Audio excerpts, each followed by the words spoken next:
மக்கள் காசுல மக்களுக்கு செய்யறதை எப்படி இலவசம்னு சொல்லுவீங்க? அப்படியே செஞ்சிட்டாலும் ஓசில போறேன்னு சொல்லி அசிங்கப்படுத்துறீங்க. என்ன கேட்கறதுக்கு ஆள் இல்லைன்னு நினைச்சீங்களா? மக்களுக்கு ஒண்ணுன்னா இந்த விஜய் வந்து நிப்பா, இந்த விஜய் வந்து கேள்வி கேட்பா. இந்த விஜய் எப்பவுமே மக்கள் பக்கம் தான், அதே மாதிரி மக்களும் என் பக்கம் தான். என் மக்கள் மானத்தோட மரியாதையோட கௌரவத்தோட வாழணும். என் மக்கள் யாருக்கும் கீழே கிடையாது. அப்படி அவங்க கௌரவத்தோட வாழணும்னா அவங்களுக்கான வாழ்க்கை தரம் உயரணும்.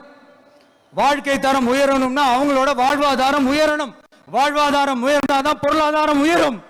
பொருளாதாரம் உயர்ந்தாதான் வசதி வாய்ப்புகள் உயரும். இதுக்கான வழிகள், அந்த சூழல்களை அந்த கவர்மெண்ட் அமைச்சு கொடுக்கணும்.